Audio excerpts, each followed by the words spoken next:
I had one question right at the end of that last live video, and I thought I'd just go right back on and show you guys how to do it.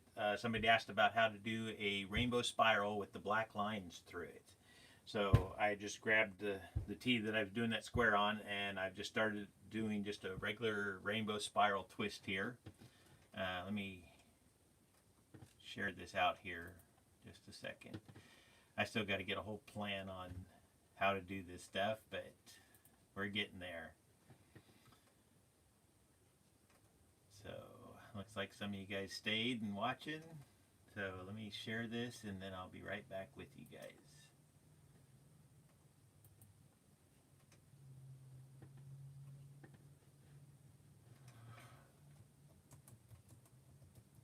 I'm back. Okay, that's over on Facebook. Okay, hello again. So yeah, I just do just a quick tutorial here on doing a rainbow spiral with black lines on it. So once again, I'm starting with a t-shirt that's been soaked in soda ash. It's been spun out, so it's just barely damp. That helps, of course, with the tying up. If you try and tie a dry t-shirt, I'm sure you guys have seen that it doesn't hold together as nicely. So I just do just a quick spiral. I started with this one facing down because I'm going to put the black lines on the other side just so that I have nice thin black lines, and then from there we'll go. But I'm going to put the rainbow colors on first.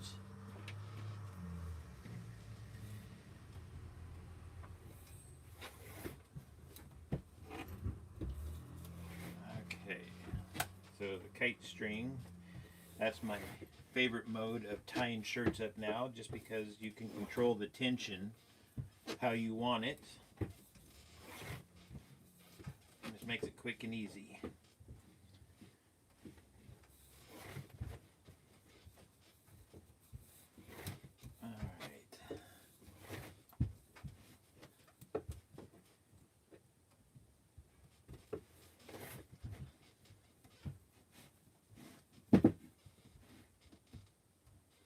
Okay.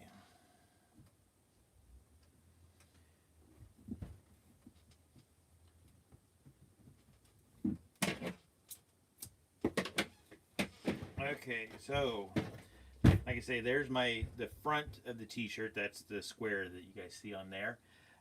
This here is going to be where I put my black, but I'm going to start out by dyeing my rainbow first. So, and just to make it easier, sometimes you can draw your lines on. So I just kind of put an X and then cross that through.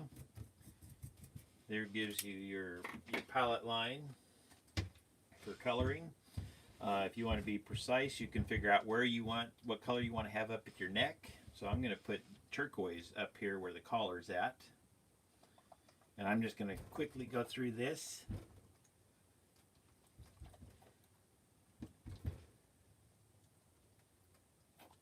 I guess I could have done some of this before I went live, but if you guys have any other questions, I'll answer those real quick while I'm dyeing this. We got, looks like 15 people watching right now.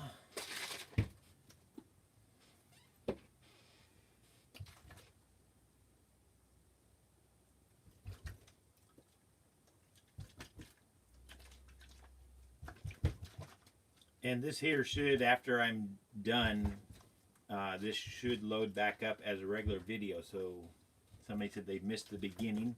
You should be able to watch it from the beginning. But I didn't tie the whole shirt. I had it partially tied when I started, just to save a little bit of time here. So I'm just going with just my basics on my rainbow. I'll usually start with the primary colors. And I put the primary colors all the way up to the center here when I do my rainbow spiral. And then my other colors I just put up just to where the white spot is. If you try to put all 6 colors up in that center spot, then you end up with a brown spot right in the middle where all of the colors tried to blend. So just one more little tip there. So now the orange, instead of coming all the way up to the middle, I'm going to start back here.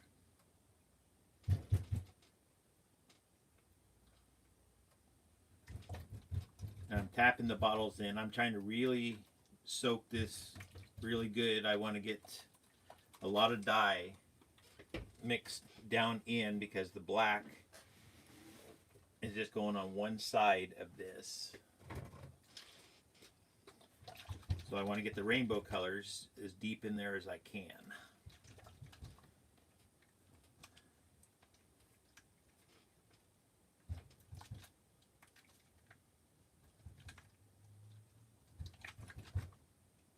Let's see, what color black do I, for my black, I've used several different ones, but I've found that what I like to do is just mix them. So most of my colors I buy are from Dharma.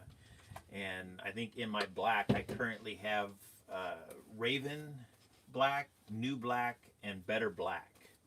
So I just keep adding to my jug of powder.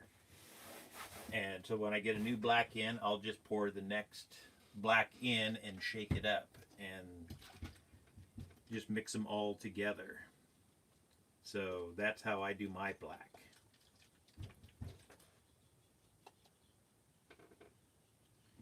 And then I mix it semi-strong. I mean, I use 8 tablespoons for a quart of dye, and that works pretty good. And then the other thing for black is it takes longer to bond sometimes, or not sometimes, but most of the time. So going 48 hours with your black is going to give you a nicer deep black. So I can see some of my colors popping through here. So I know I got that saturated pretty well. I think maybe squirt just a little bit more of some of these colors in. I like to see my colors coming through on the other side a little bit when I'm doing the black on there. And no, this dye is not thickened. This is all just regular dye. It might have just a tiny bit of thickener in it. I usually mix up my dye water and just add just a little bit to it, but not enough really to contain it or stop it from flowing, just enough to give it a better consistency for spreading.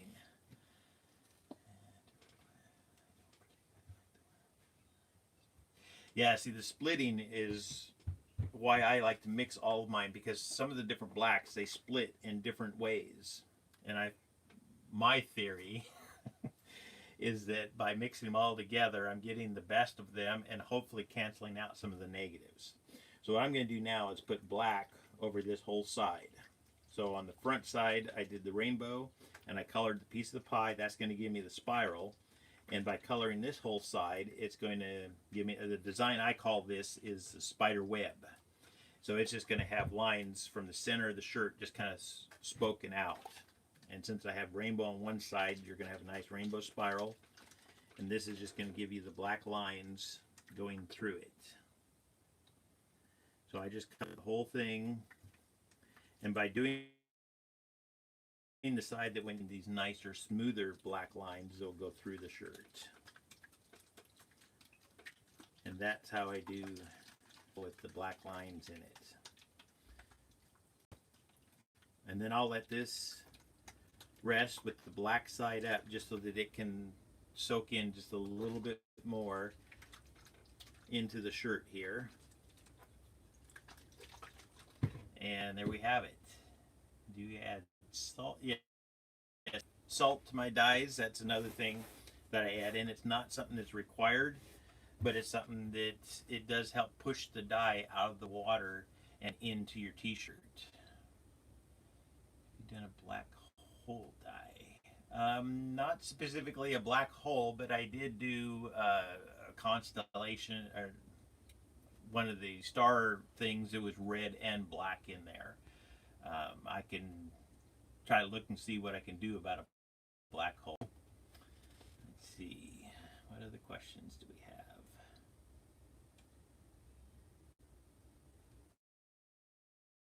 have?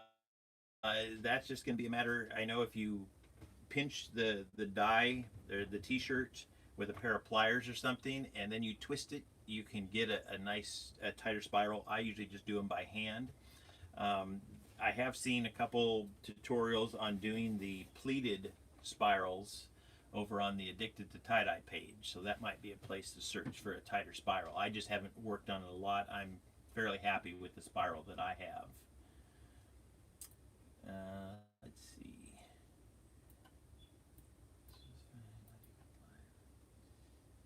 Yes, I am selling my shirts. You guys can visit my website. I don't know if there's a link on here right now, but on my YouTube there is a link, but you can just go to MrTieDye.com. Here, let me.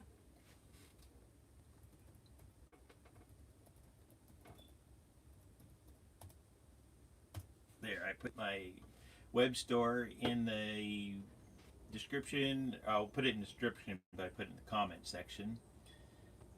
Let's see. How do you remove your dyes from your hands? There is a special soap called Redan or Rudan, but it has a strong chemical reaction. I put it on, and when you rub it with water, then I can feel it heat up. So I don't use it much. Mostly I try to wear gloves. Of course, I'm not doing it right now, but it'll wear off in a couple days. Since I do this for a living, I don't have to worry about going to work and having blue hands.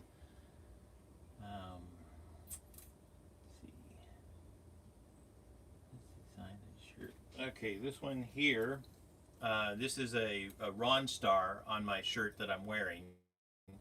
I had dyed a shirt, and I wore it for I think a year or so, and then I decided I wanted to add something more to it, so I tied it up with the Ron Star method with the sinew, tied it really tight, and then I just dyed it completely black, and that gave me then the colors that were in the shirt originally shining through the black.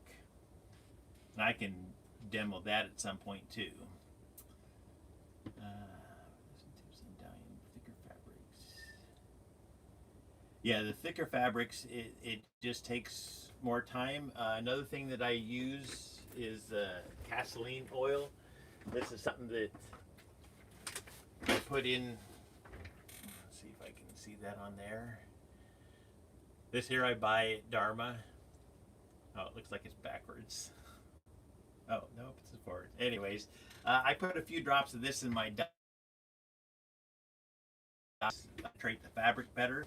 The other thing I do for thicker fabrics, I have this cuticle pusher, and I will squeeze the dye in, and sometimes on mandalas, I have a pair of lock grips that I put duct tape on the clamp here, and then sometimes I will just go in, if it's a thick area, I'll go in and just clamp down and squeeze the dye, and sometimes that will help squish the dye deeper in. But yeah, the thicker fabrics, they're just a little hard to work with, but it is possible. I did the Peace Labyrinth 4 or 5 years ago and worked with the thick fabric, and there's a handful of dyers out there that they all made one for me, and they all know the struggles of working with the thick fabric that doesn't want to take dye, but it can go in.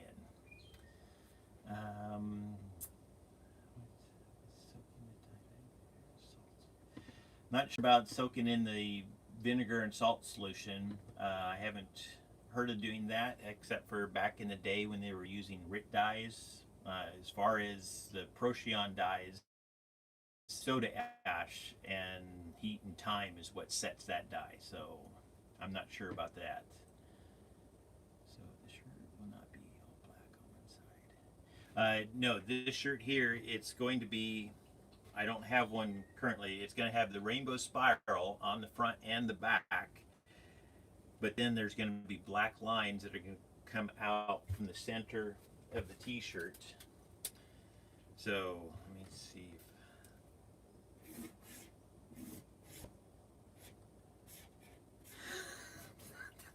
Okay, there's my t-shirt.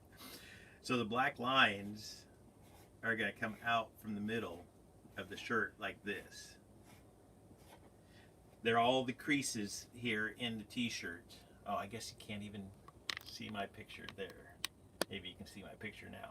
So you're going to have rainbow spiral, and then these are going to be black lines coming out from the t-shirt, because all we did was just dye the edges of all the shirt here.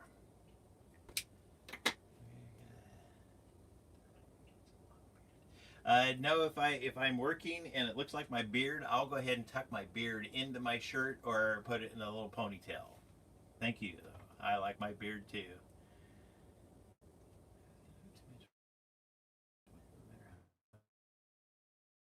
Problems with having too much white.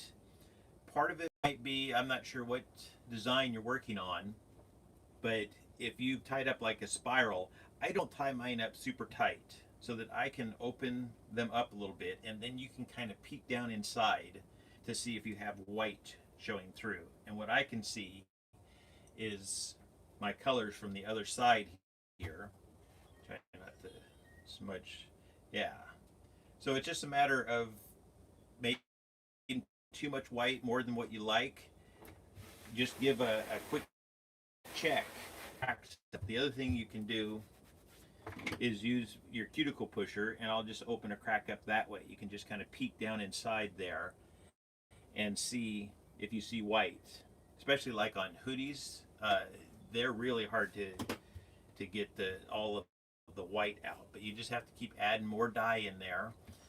Sometimes it's a matter of putting a layer of dye on and then walking away from it, leaving it set for 10 minutes and let the dye kind of spread on its own some, and then come back and open up the cracks and squirt more dye in.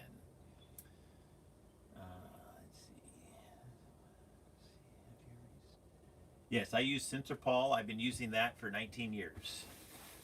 Ever since I started dyeing, I use Sensorpol for my washouts, and I know some people, they've used the Blue Dawn, and I'm not going to say anything bad about Blue Dawn because I've never used it myself. I've just been a Sensorpol person because that works, so I keep using it. The Retain, I think is that the one that you dye something and then paint over it? I tried that once, and it was just kind of a goopy mess of trying to get that stuff back off, so I haven't used that. I have really good luck with my dyes just doing a batch. I batch mine for 48 hours. I put them in these types of tubs here and put a lid on it, and then and they're sitting on a rack here so that they're not down at the bottom, because sometimes if you lay it flat on something and more of the dye soaks through, then it can kind of spread out. So by putting on a rack, if any excess dye is there, it's going to drip through. But I put a lid on this, and then I can stack multiple containers up, and I stack them by heater vent. So that's my method for batching. Okay. Well, this was just going to be just another quick video.